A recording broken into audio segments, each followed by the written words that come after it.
Selamat pagi sugeng enjang para setresna sedaya keluarga wonten tlatah pundi kemawon panjenengan. Mugia panjenengan sami kita sedaya tansah pinaringan anugerah ingkang langkung agung saking Gusti ingkang Maha Suci, saking Gusti ingkang Maha Kuwasa, saking Allah Subhanahu wa taala. Inggih menika arupi kenikmatan sehat wal afiat lahir saha batos kita boten kurang suatu napa kemawon, khususipun kenikmatan inggih menika anemahi manah ingkang tentrem tur nentremake lan mugia sedaya kenikmatan kala wau tansah kita sedaya sakeluarga saged ugi anyukuri minimal kelawan ngempakaken kalimat rasa syukur dumateng ngersani Gusti inggih menika kalimat alhamdulillahirabbil alamin.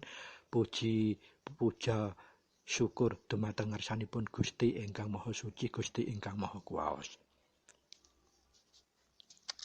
Para sutresna ingkang minulya,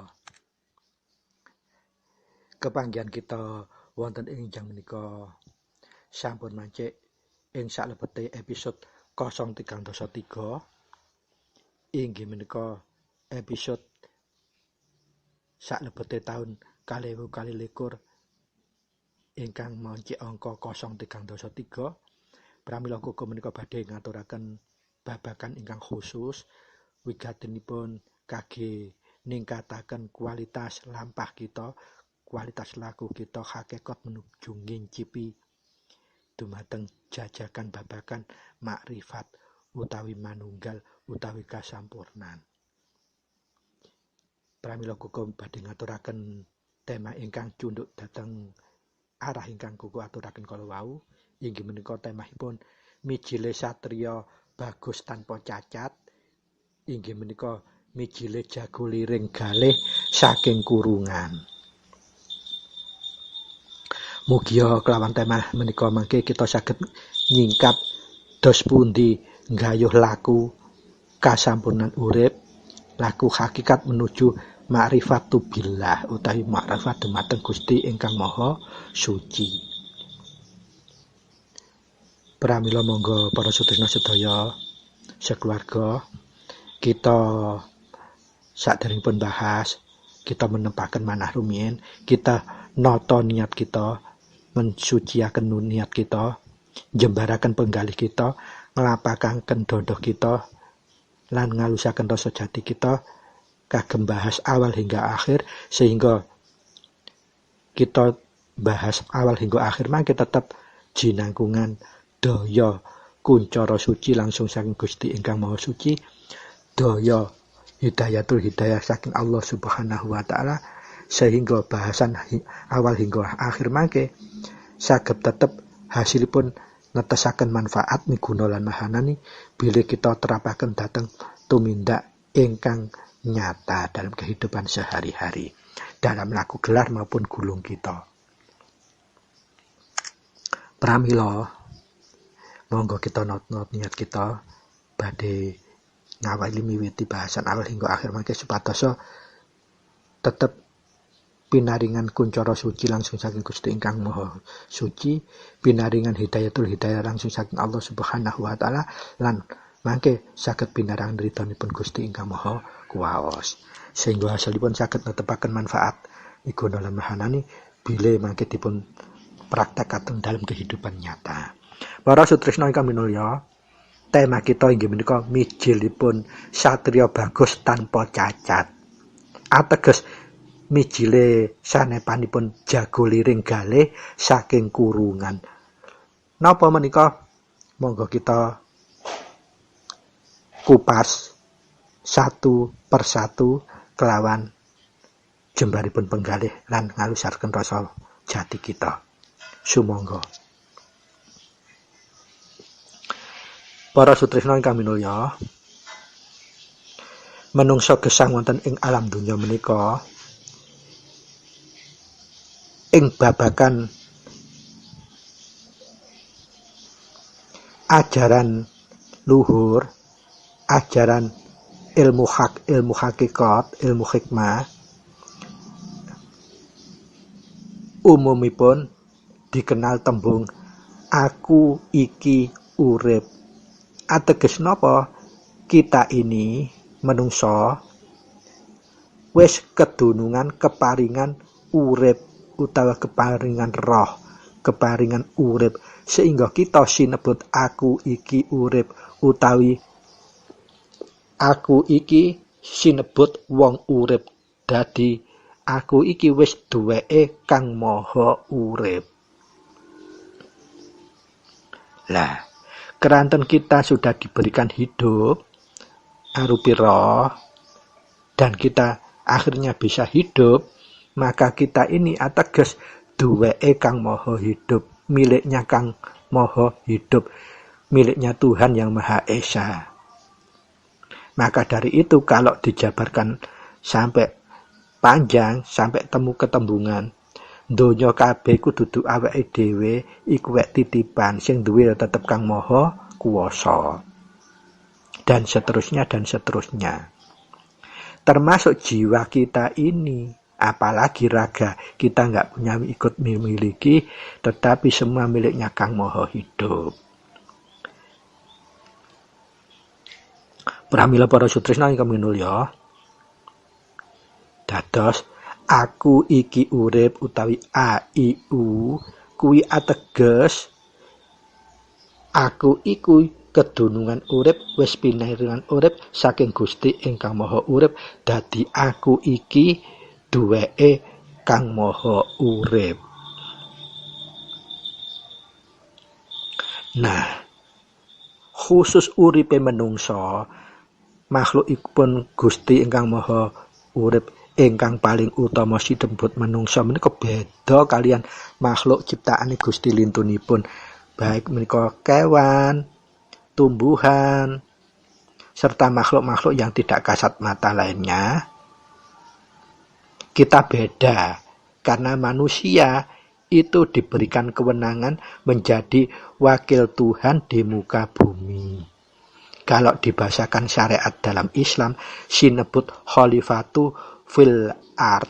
Dados menungso ini khalifah utawi wakil Tuhan di muka bumi.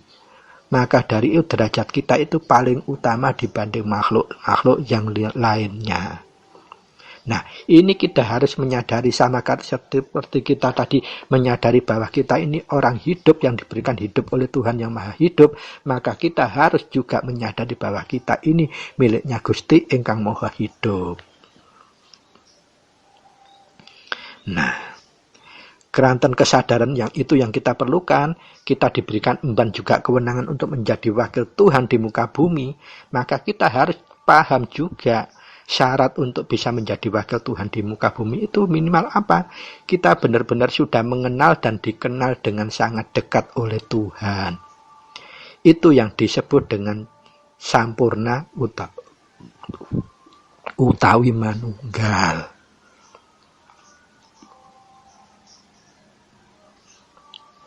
Lah terus pun dicarane kita jangkau sampurna lan manunggal kala wau. Lah sampurna cara yang satu-satunya yang bisa ditempuh dengan cara manunggal. Manunggal lagi apa? Sedaya rasa Gusti, sedaya sifate Gusti supados kita saged nyipati numindakake. Minimal kita sudah menyadari sifat-sifat Gusti itu yang harus kita perilakukan. Karena kita apa? Wakilnya Tuhan di muka bumi. Nah, untuk menggambarkan kita mewakili, bahasa mewakili ini, kita mempunyai hak penuh untuk mewakili. Contoh paling genah, paling gamblang, nalika kita diberikan mandat, diberikan kewenangan untuk mewakili suatu keluarga dalam acara. Contohnya di kemanten kita diberikan mandat untuk mewakili keluarga mempelai putra atau mempelai putri. Nah, contoh koko contohaken wakil dari mempelai putra. Maka kalau kita didaulat untuk ngaturakan sepatah kata, setelah kita membuat kalimat pembukaan, maka kita harus menyampaikan para undangan ingkang minulya, nyuwun gunging pangaksami, kuku badhe ngaturaken, kuku atas nama wakil dari keluarga mempelai putra, nyuwun idzinipun badhe ngaturaken inggih menika masrahaken. Nah, karena kita sudah diberi mandat, kita bisa menyampaikan seperti itu. Sama seperti kalau kita di suatu instansi mewakili, baik mewakili kepala dinas atau mewakili wali kota, bupati atau gubernur, bahkan mewakili presiden sekalipun, syarat minimal kita harus benar-benar dikenal oleh yang memberikan mandat kita. Tanpa beliau mengenal apa yang akan diri kita secara lekat, maka kita tidak akan dipercaya untuk diberi mandat. Itu syaratnya. Nah, syarat supaya untuk bisa dipercaya, maka kita harus nurut patuh menjalankan semua kewajiban. Sehingga kita mau tidak mau, kalau kewajiban sudah diberikan, kita akan mendapatkan hak plus mandat-mandat seperti itu. Begitupun manusia, kita sudah diberikan mandat sebagai wakil Tuhan di muka bumi, maka kita itu harus bisa berlaku juga seperti wakilnya Tuhan. Apa minimal semua sifat-sifatnya Tuhan itu bisa kita kuncorokan dalam kehidupan. Terus yang kedua, supaya kita bisa menjalankan sifat-sifatnya Tuhan, kita minimal harus bisa manunggal. Manunggal minimal manunggal rasa. Rasa apa? Rasa Tuhan, sifat Tuhan. Sifat-sifat Tuhan itu banyak. Itu syaratnya. Lah, pertanyaannya, kalau di dalam bahasa laku kasampunan urip, laku kumpul nunggal suci, syarat untuk laku manunggal utawa menuju sampurna itu syaratnya harus benar-benar kita bisa laku manunggal. Nah, cara manunggal sarananya menggunakan sarana gaib, yaitu wahyu ponco gaib yang nomor 1 inggih sinebut kunci ning urip. Itu syarat utamanya. Kita harus punya kunci urip dulu. Pramila koko wangsuli malih, kita menika sinebut wong urip dadi duweke urip menika menawi diyakinkan dengan tes dengan beberapa pertanyaan, maka kula punika dipun gesangaken sinten kok kita mengaku wong urip. Nah, jawabannya jelas, kita itu diberi hidup oleh Yang Maha Urip. Lajeng kalau dites dengan pertanyaan berikutnya, ingkang damel gesang kita menika sinten, yang memberikan hidup kita itu siapa? Ya tentu Yang Maha Hidup juga. Diunggahaken malih pertanyaanipun, ingkang gesangi urip kita sedaya menika sinten, yang memberikan hidup kita semua itu siapa? Kan manusia itu banyak. Ya tentunya Yang Maha Hidup juga jawabannya. Dindakikan lagi pertanyaannya, yang murbeng gesang atau yang menguasai hidup kita semua dan alam seistinya itu siapa? Kalau gitu tetap jawabannya Kang Maha Hidup. Di puncak kendaki malih, yang sinebut ingkang Maha Kuwasa menika sinten? Jawabannya tetap ingkang Maha Gesang, Kang Maha Urip. Pramila sedaya saindring jagat yang ada uripipun pasti yang memberikan hidup Kang Maha Hidup. Pramila sedaya kala wau ateges dheweke duweke miliknya Yang Maha Hidup. Wis sakersa sing duwe, karena kita ini miliknya yang punya. Lah, kewajiban kita itu supaya dikenal Kang Maha Hidup dengan rapot yang memenuhi syarat, maka kita harus laku manunggal kalawau. Nah, satu-satunya cara manunggal, kita harus tahu kudu duwe kuncine manunggal, yaiku kuncining urip.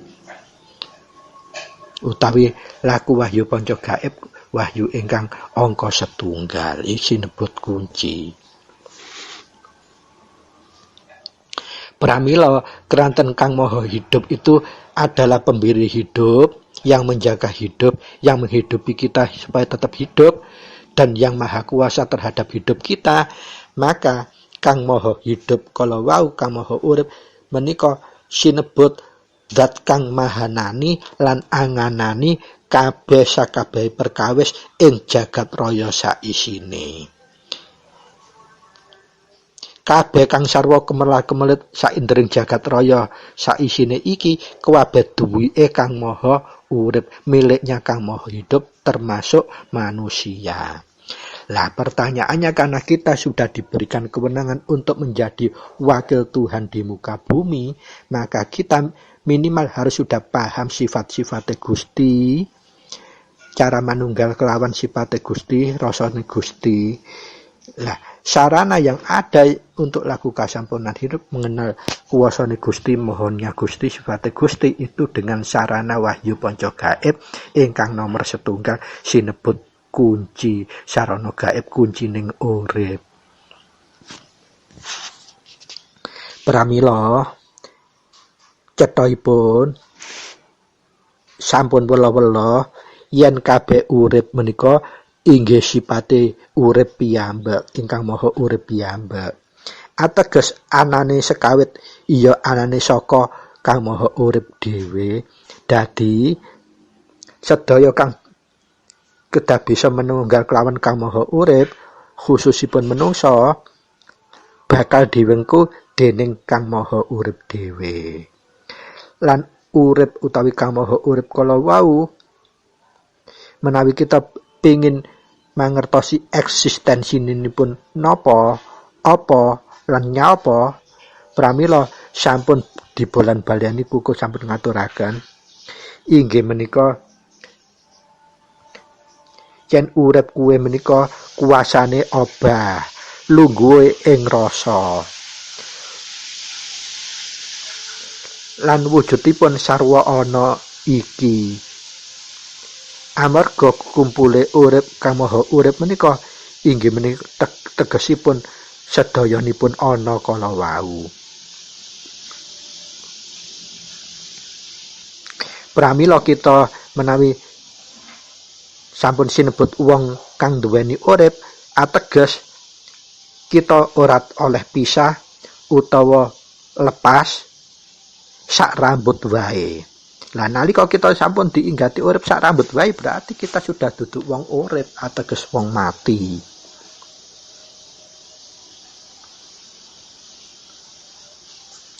Lah jalan supados kita bener-bener mengenal kang maha urip supados dados mengku kalau wau kewenangan yang diberikan menjadi wakil Tuhan di muka bumi supaya kita harus bisa laku manunggal dulu. Lah cara manunggalnya itu dengan laku menggunakan sarana gaib sing nebut kuncine urip. Inggih menika kunci ingkang dipun paringaken dening Mana utawi Gusti ingkang Maha Esa.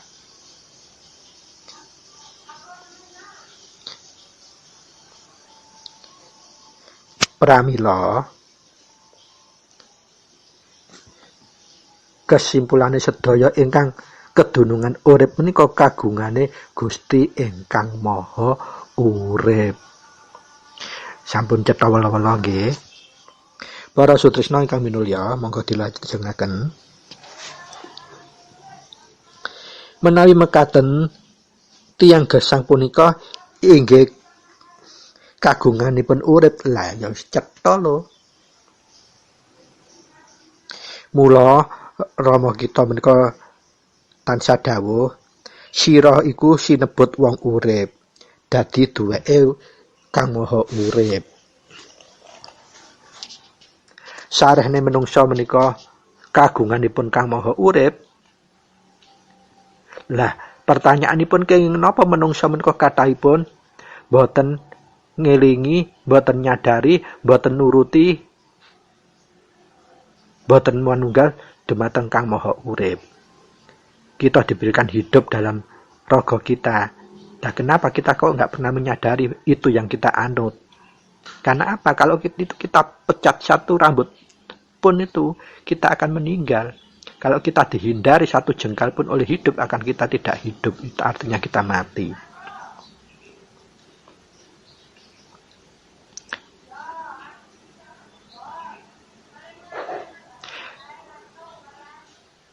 Apakah selama ini kita dalam kehidupan sehari-hari ini selalu menyadari peranan urip kita yang diberikan Kang Maha Hidup?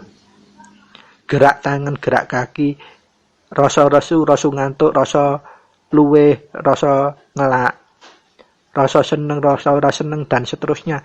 Itu sebetulnya semua pemberian Kang Maha Hidup. Atau yang memberikan adalah rasa dari Gusti Kang Maha Hidup kepada rasa kita. Nah, pernahkah kita niteni kene kepingin mangan kudu diawali rasa luwe. Bayangake seumpamanipun kita tidak berikan oleh Gusti ingkang Maha Hidup rasa lapar, kita tidak akan makan. Nah, pertanyaan menungso menika kedunungan kudu makan soalnya lek gak duwe rasa makan, gak makan luwet kelaparan iso dadi nimbulkan sakit.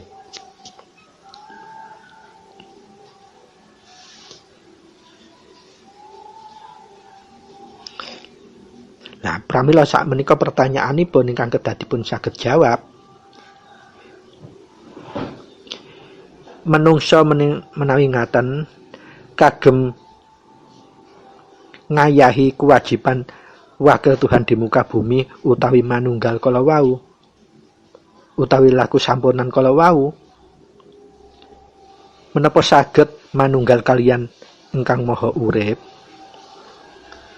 Jawabanipun ora. Lamun ora bisa nemokake, ora bisa manggihi lan mangerteni kang murba wasesa, utawi kita gurung bisa manunggal. Ateges lamun ora ketemu karo kang kagungan kuncining urip. Lah sapa kang kagungan kuncining urip? Inggih menika Mana utawi Gusti ingkang Maha Esa.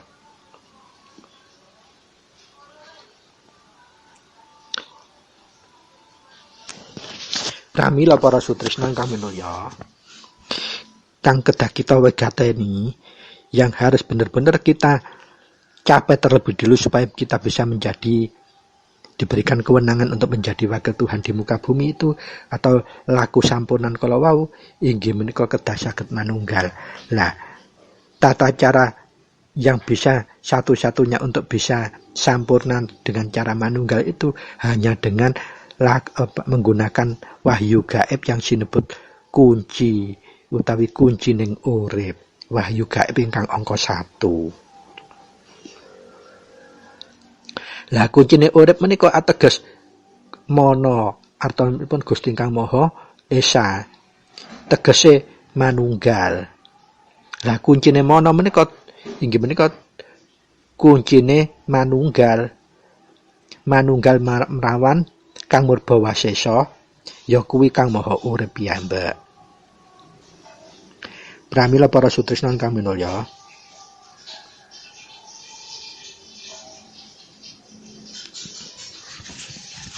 lamun kita gesang wonten ing alam donya menika boten saged nyepeng kuncinipun manunggal, kuncinipun urip, pramila kita boten saged dados wakil Tuhan di muka bumi. Ateges kita menika tidak bisa menyadari bahwa kita ini duweke Gusti ingkang Maha Urip.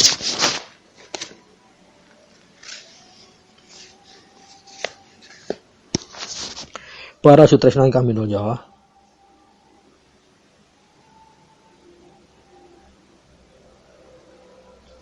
monggo kita lajengaken.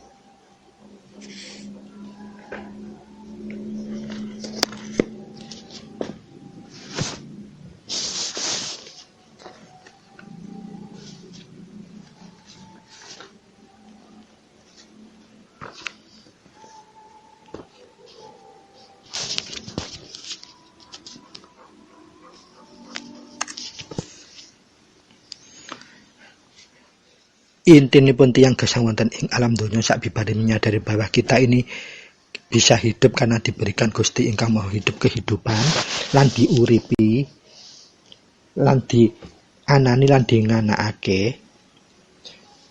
Pramila kewajiban kita berikutnya adalah yaitu mengabdi dalam kepada Kang Maha Hidup. Ateges mengabdi menika kita benar-benar nurut dumateng ingkang memiliki hidup kehidupan kita ini. Siapa itu? Gusti ingkang Maha Hidup.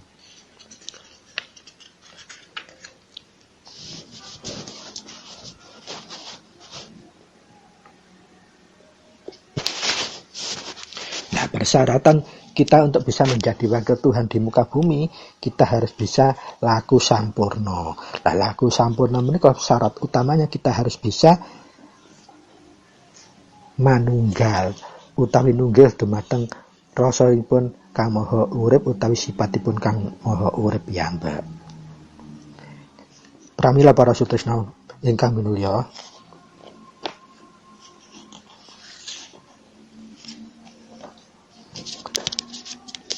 babagan laku manunggal menika monggo dipun wigatosi. Tembung manunggal kuwi ora nganyar-nganyari estunipun. Mulai semanten biyen ngantos dumugi semanten estunipun sampun boten nganyar-nganyari, ateges sampun wonten.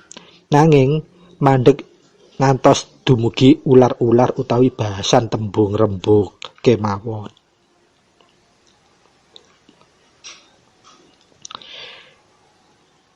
Samengko sampun dados krasa senajan kados mekaten kathah kadang utawi putra tasih dereng saged mangerteni lenggahipun manunggal menika kados pundi kangge njangka syarat untuk laku sampurnaning urip utawi dados wakile Gusti wonten ing alam donya menika.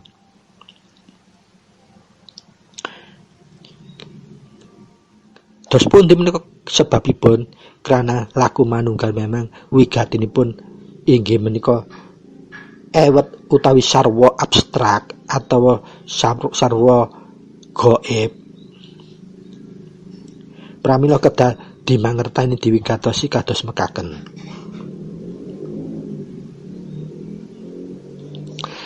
Secara rembukan utawi bahasan manunggal menika artosipun disanepaken loro dadi siji. Menawi wonten tembung kula badhe manunggal, lenggahipun dados kita ini sebetulnya manunggal dengan siapa, lajeng kados pundi kita manunggalipun. Nah, untuk menjawab kita manunggal dengan siapa itu, kita harus memahami bahwa yang harus kita manunggalkan tuh kita dengan Gusti ingkang Maha Urip ateges sipatipun utawi rasa Gusti ingkang Maha Urip piyambak. Pramila menawi kula kukuh menika ngaturaken aku utawi kukuh iku wis manunggal, tegesipun uripipun kukuh ing saklebete badanipun kukuh menika sampun manunggal dumateng gesangipun Gusti ingkang Maha Gesang. Artosipun kita sampun mahami baik asmanipun, zatipun Gusti ingkang Maha Gesang, hingga sifatipun Gusti ingkang Maha Gesang, ugi perilaku utawi afalipun Gusti ingkang Maha Gesang. Menika artosipun manunggal. Paham dan bisa merasakan dan menyakseni, menyatakan.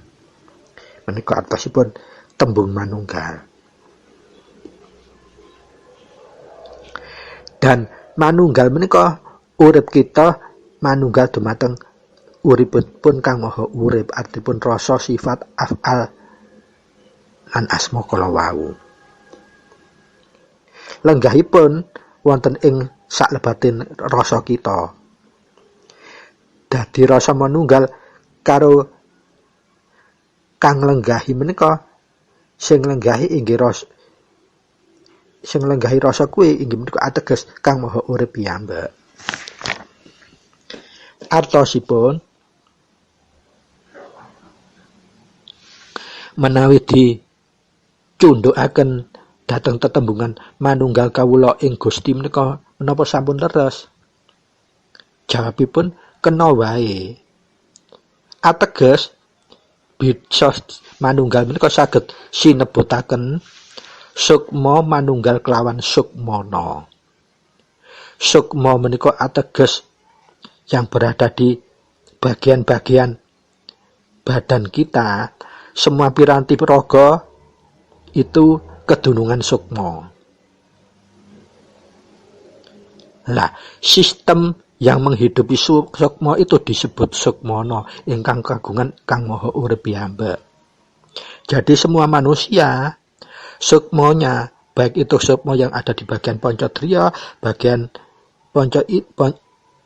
Budi Pakerti maupun bagian angen-angen, dan semua pirantin pun raga yang kedunungan sukma, yang menghidupkan sukma itu, rasa sukma itu ingin kau sinebut sukmana.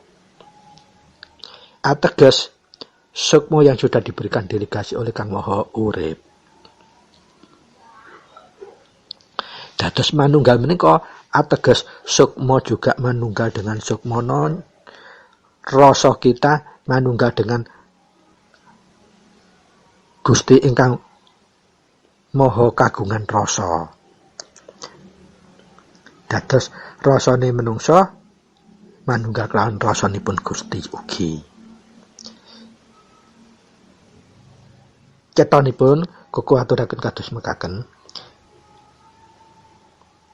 Pramila kalau kita bahas manunggal, tembung kanjeng kuwi menika sesebutan utawi pamuja utawi pangaji-aji, dadi wis sarwa ana utawi wis sarwa bentuk, sarwa wujud. Yen nganti kita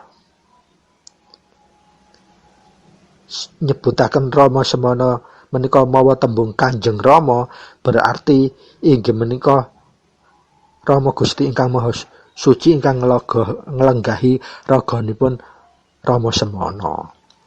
Artinya Gusti ingkang Maha Hidup langsung. Tumrapingipun ingkang pangaji-aji marang raganipun Pak Semana, tembung Kanjeng menika lenggahipun dhateng tegesipun Kang Jumeneng. Nah, Kang Jumeneng ing raganipun Pak Semana menapa sanes Kang Maha Urip piyambak, dados lakunipun urip menika inggih Kang Maha Urip piyambak ingkang perantara raganipun Kang Rama Semana sehingga pinaringan wahyu lajeng dipun nambahkan sebagai lampa kasampunan urip arupi piranti panca gaib, wahyu panca gaib. Lah menawi dipun pokaken sapa sing manunggalkan menungso nyang kelawan rasa Gusti sifate Gusti kala wau. Lah jawabipun sampun cetha tegas Kang Maha Urip utawi urip dalam tulisan huruf besar semua. Kang Maha nglenggahaken rasa manunggal utawi Rama huruf besar semua. Atau Kang Maha Esa utawi Mana dalam tulisan huruf besar semua. Nah, syaratipun pirantinipun piranti gaibipun supaya saged manunggal inggih menika dengan menggunakan piranti gaib sinebut kuncining urip utawi kunci. Pramila para sutresna ingkang mulya, persyaratan kita supados saged andheteki kewenangan yang diberikan Tuhan ingkang Maha Esa dumateng kita selaku manungsa sebagai wakil Tuhan di muka bumi, kita harus bisa manunggal. Supaya apa? Rasa kita nyawiji manunggal dumateng rasanipun Gusti, sifat kita saged bisa njingleng nasipate Gusti, dan segala tugas-tugas ketuhanan kita bisa nemahi dumateng kehidupan tumindak tumanduk kita. Lah, sifat paling utama pun sifat Gusti inggih menika sifat welas asih, kasih dan sayang. Lah menawi dalam unen kunci dunungipun wonten unen salebete unen panguwasa. Panguwasa menika ategesipun kemampuan kita sebagai pelaksana kasih dan sayang, welas dan asih, tanpa pilih kasih, tanpa pilih sayang.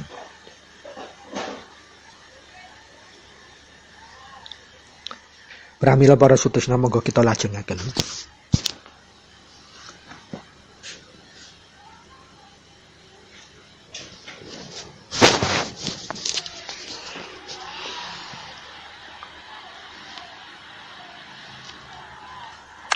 Lah, laku manunggal menika, laku kasampunan urip menika, intinipun yang kedah diwigateni nglakokaken temen-temen ning temenan, estu ning estu, wigati ning wigati, babakan pangolah lan pangrengga. Lah wonten ajaran ilmu kasampunan urip, laku kasampunan urip, laku kumpul nunggal suci menika, pangolah kita, pangolahipun putra menika inggih menika kinantanan sarwa mijil artos menawi badhe tumindak napa kemawon, tumindakipun raga utawi lakunipun rasa nggulung tetep kinantenan sarwa mijil, dipun mijilaken rumiyin. Dados wonten ing Wahyu Panca Gaib menika wonten ingkang sinebut wahyu pertama, inginipun sinebut kunci ning urip utawi sinebut kunci satriya sejati, kunci wanita sejati. Ingkang wahyu angka kalih sinebut asma. Wahyu gaib ingkang angka 3 sinebut singkir. Wahyu Panca Gaib ingkang angka 51 sinebut paweling. Singkir menika agem nyingkiraken sedaya kredonipun ratu tetelu utawi nafsu nafsiyah menungsa. Lah menawi paweling ingkang angka 51 menika kangge pamit utawi nyuwun pangestu menawi badhe nindakaken napa-napa supados semakin disesaring langkung rumiyin dening Gusti ingkang Maha Suci piyambak dumateng rasa kita. Lajeng ingkang wahyu angka gangsal inggih menika sinebut mijil, inggih menika wahyu gaib ingkang kangge nyaring rasa rumiyin menawi badhe tumindak manapun gulung supados boten kerep ratu tetelu, ateges tetep saged tetep ngagem kuncara suci. Nah, menika sedaya saged dipun agem kagem laku kasampunan urip utawi laku nunggal suci adi nyanpun laku manunggal kala wau. Nah, pertanyaanipun pangolah lan pangrengga menika sok-sok menika kita kirang katrapsilan, baik itu krana lali, krana kurang hati-hati, gesusu dan sebagainya. Menika saged ndadosaken laku kita boten waskita. Ananging menawi laku kita kredone karena kirang terpipun pangolah lan pangrengga menika saged dipun solusiaken kelawan laku kunci. Dados saged dipun tebus kelawan numindakaken kunci. Nah, yang kedua ini justru yang ndengrawasi. Kalau kita laku sampurna, sudah pangrenggonya, pangolahnya kurang trep, pangrenggonya juga kurang trep. Dan kurang trep itu juga kita tidak bisa idep, madep, mantep, tetep. Maka ini benar-benar yang paling ndrawasi. Kita sulit untuk bisa manunggal. Kita sulit untuk bisa laku sampurna. Nah, apa itu idep, madep, tetep, mantep lan tetep itu? Para sutrisna ingkang minulya monggo kita bahas satu-satu. Idep menika ateges laku tekad utawi idep. Dados laku idep menika laku yang tekad yang penuh, tekad yang kuat, tekad yang bulat. Menika artosipun laku idep. Lajeng berikutipun laku madhep. Lah laku madhep menika ateges laku ingkang longgo ingkang saestu. Laku kiblat utawi laku fokus. Nah, kalau kita sudah laku idep, udah tekad bulat dan laku madhep, wis ngerti lungguhe, wis ngerti kiblate, fokuse, arahe, maka berikutnya kita tinggal satu kali lagi melengkapi laku satu lagi.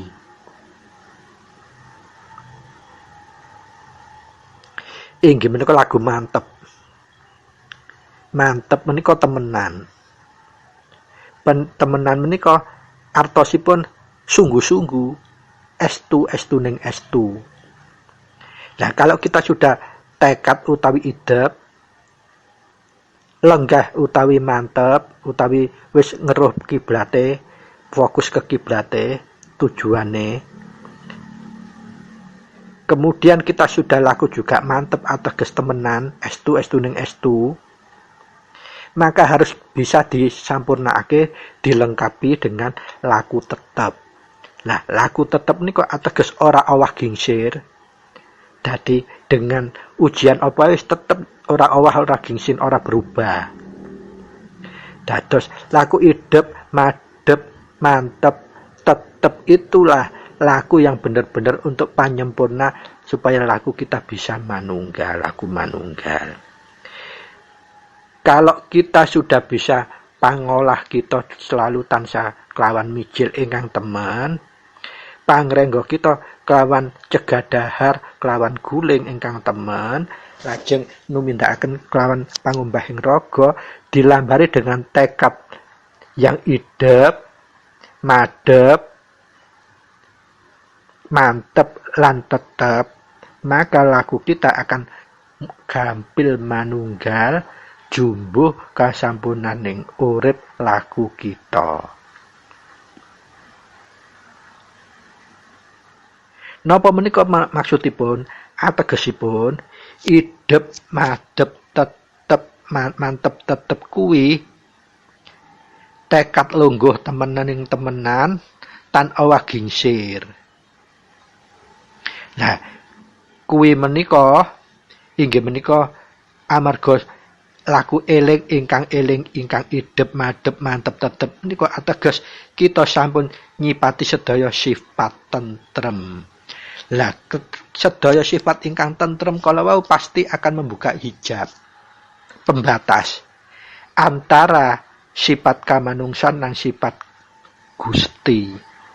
Nah, kalau kita sudah bisa melakukan itu semua disempurnakan dengan idep, madep, tetep, mantep, tetep, maka hijab pembatas antara sifat kemenungsaan dengan sifat Tuhan atau sifat ilahiyah kita akan sudah seperti terlepas. Nah, itulah makrifat, itulah sampurno. Dan terus kita bisa menyaksikan segala sesuatu yang tidak mungkin disaksikan oleh orang yang belum sampurna, belum laku manunggal. Pramila lampahipun tekad menawi dipun inggahaken malih, inggih menika ora uwah sumelang, ojo ragu, ojo kuwatir, ojo wedi. Itu lampahipun tekad utawi lampahipun idep.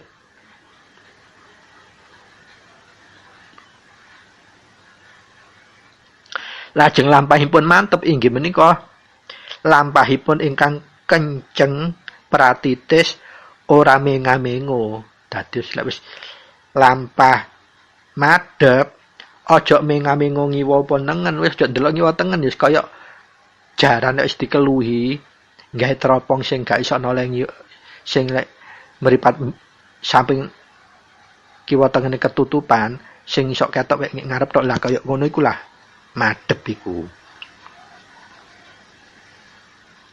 Lajeng lampahipun mantep kados pundi?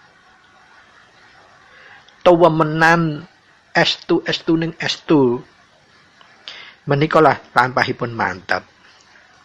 Kanthi rasa nyata, sabar pisan, ora ana kang dingengehi.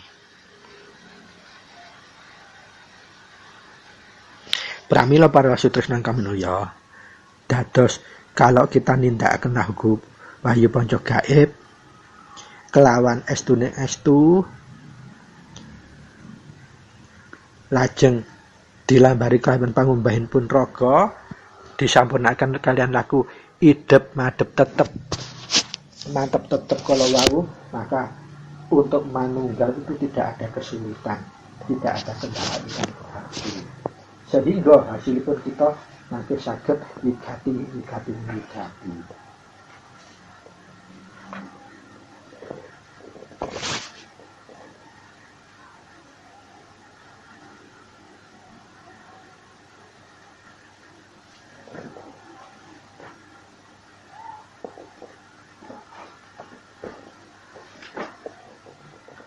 Para sutresna kaminulya monggo kita lajengaken.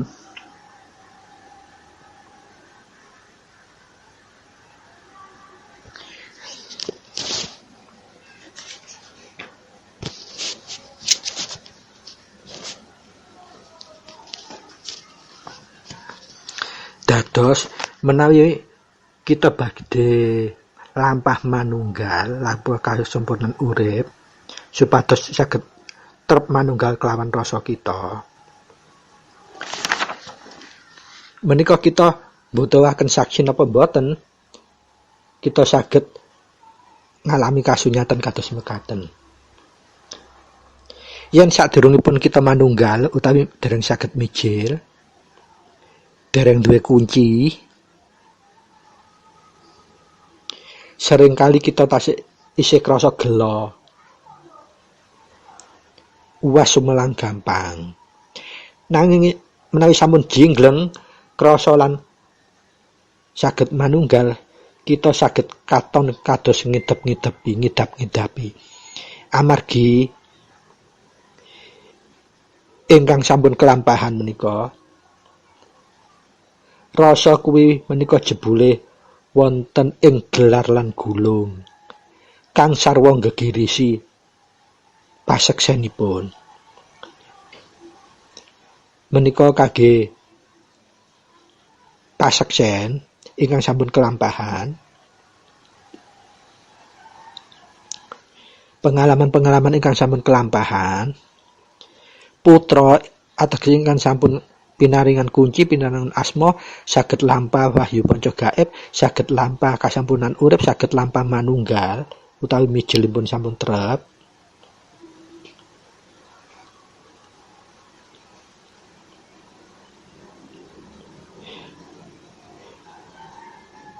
Kagem tiyang ingkang kagungan aji jaya kawijayan kemawon lho, saged cinglak menawi putra kesrawungan. Tiyang ingkang kagungan aji kasekten jaya kawijayan menika banjur cabar utawi sepa utawi luntur dengan sendirinya.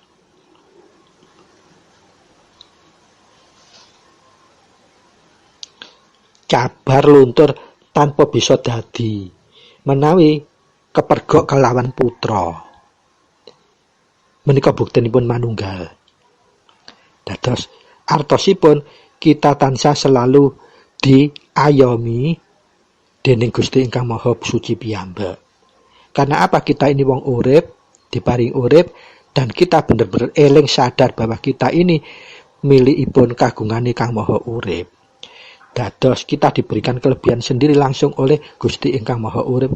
Otomatis kalau kita sudah bisa manunggal. Lah kosok baslinipun putra ingkang sampun manunggal laku gulung kala wau pasti pinaringan wewengan suci lakunipun. Lah menika justru ngeram-ngeramaken dene banjur kesucian kuncara sucinipun saged dados sabda dadi. Inggih menika ategipun sabda kelawan Kang Maha Urip menika piyambak ingkang nuntun sinabda kala wau.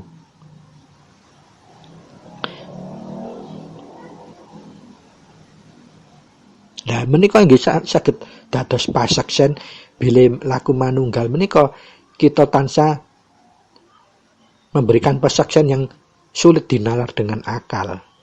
Tanpa kinaya, lho kok moro-moro kaya ngono. Dadi lek mungguhe akal wis gak masuk akal.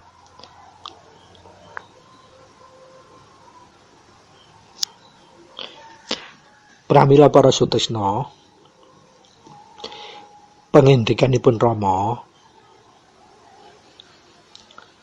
putra saya cedak kasampurnan maksudipun saka cedak unggul manunggale saya idep madhep mantep tetep kala wau sang saya abot sangganipun.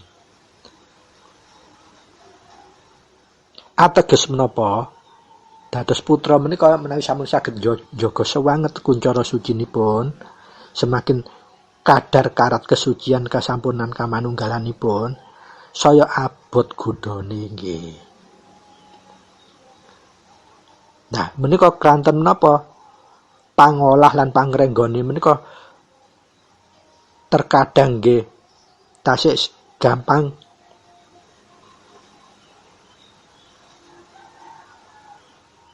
kesro.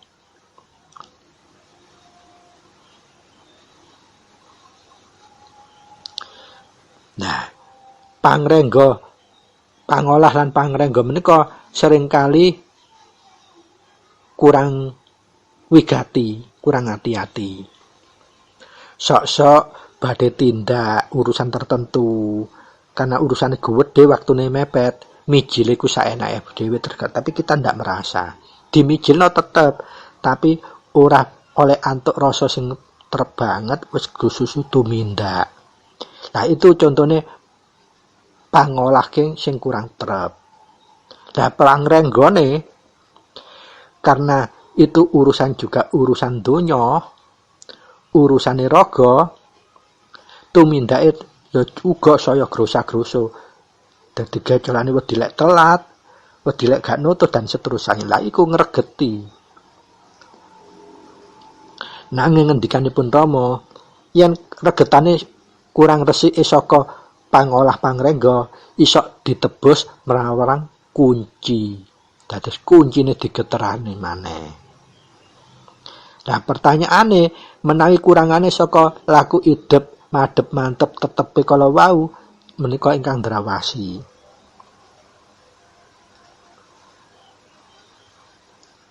Pramila ingkang dipun wastani putra ingkang sampun manunggal menika cedhak sanget tanpa pegat kaliwan Gusti ingkang Maha Suci, bahkan cedhak tanpa senggolan, ado tanpa jarak.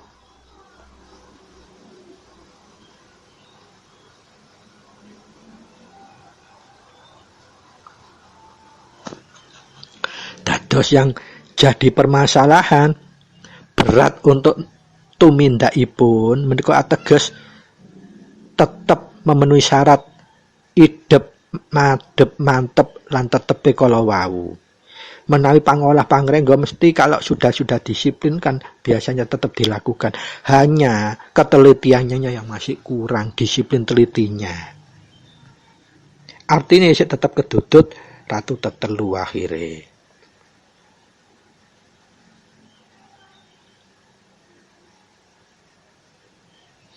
Keranten menapa pangolah pangrengga menika kedah hasilipun kudu pinuju tentrem lan nentremake.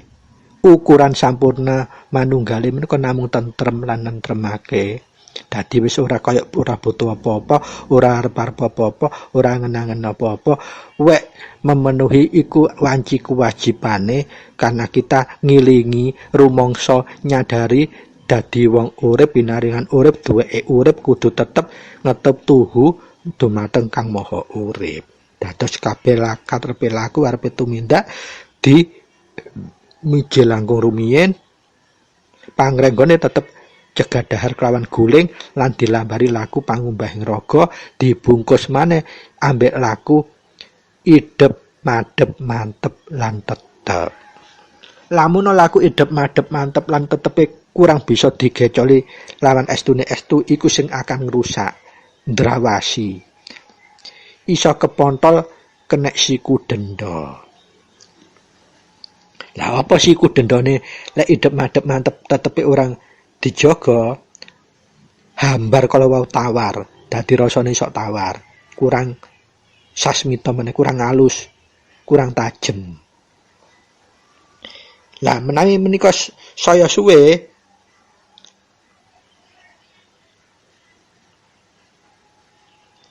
saya sembrono maka rasanya benar-benar sangat tidak tajam. Dados ketoke mijil tapi ora antuk rasa, ora antuk tentrem.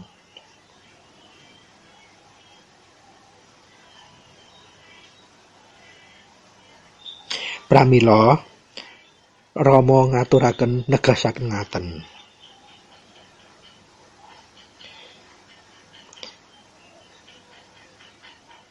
Rama kuwi lenggah wonten ing telenging rasaning putra. Pramila menawi lakune wis bisa tetep idep madhep tetep Pramila satriya kala wau bisa sinebut satriya bagus tanpa cacat, ya kuwi kang maha urip piyambak. Ateges satriya bagus,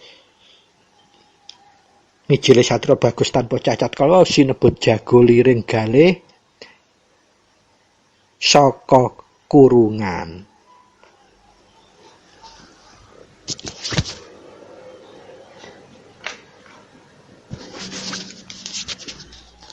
Kesimpulanipun, gandeng kalih lenggahipun wewengan kala wau inggih sanepipun sampune kagungan pangerten nglungguhake kang dipun karsakake sakwise rasa mijil, raga gumelinting kuwi laku saresmi. Menika ingkang cetha. Lajeng pangolah pangrengga nanging uga disasmitani jagat wonten ing benjang titiwanci. Lamun urip lan rasa sampun mijil,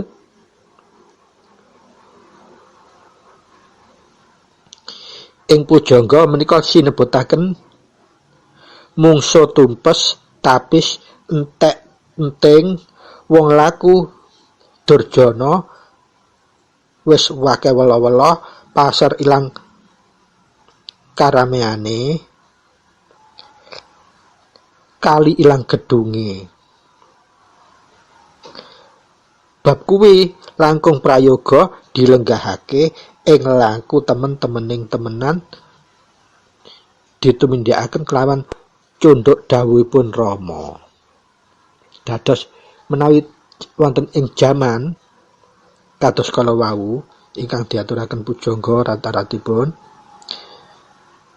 munggo tumpes tapis entek enting kados lakune pasar wis ana ilang murbawa ramene, kali kaya kelangan kedunge, bahkan wis akeh wong ruda peksa kelawan liyan paten pinaten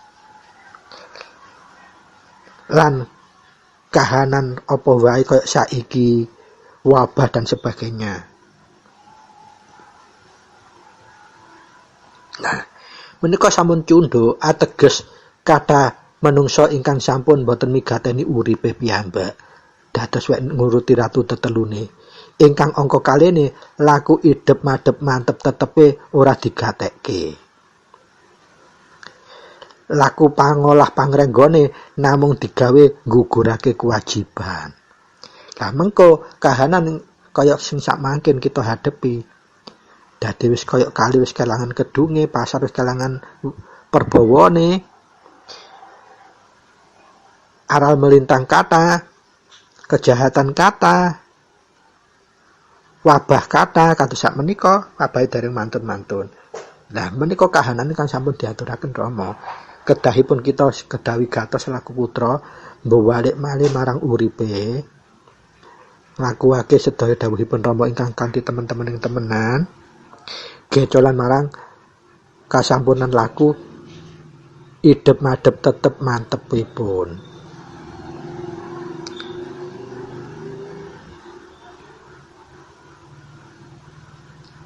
Dados intinipun ora dados bahaya menapa kemawon kahanan kados kama wau lho, rusak sak kaya wis gak apa-apa. Pokokane aja idep mantep madhep tetepe sing kurang trapsila, ora didisiplinake. Nah, amarga kuwi tebusane rada angel, baleknone meneh angel idep madhep tetep mantep tetepe sing di sembronokno. Lamun pangolah lan pangrenggane sing rada kurang teliti wigatine iku iso ditebus nganggo kunci. Dadi kesimpulane supaya para putra satriya utawa wanita sejati supados saged mengko mijile satriya bagus tanpa cacat utawi mijile jago liring gale saka kurungan pramila ingkang utama dipun wigatosaken laku pangolah pangrenggane iku kudu wigateni kelawan nglaksanakaken sedaya dawuhipun Rama ingkang estu-estuning estu temen-temening temenan. Ananging saumpami laku pangolah pangrenggane menika wonten ingkang kirang wigati kurang disiplin kuwi isok ditebus kelawan kunci sing geter. Ananging dawuhipun Rama yen ilangi idep madhep mantep tetep menika justru ndrawasi krana alangane iso dadi bener-bener kaya kene ora duwe gecolan maneh. Monggo dipun wigatosi dados menawi katrapsilan pangolah pangrenggane isih kurang trep iku iso ditebus nganggo kunci tapi lek kedisiplinan kepatuhan ilangi idep madhep mantep tetepe iku ndrawasi krana ateges padha karo kene kilangan kejolane tapi dudu ukem belok loh ini ya bukan enggal-enggal cepet disadari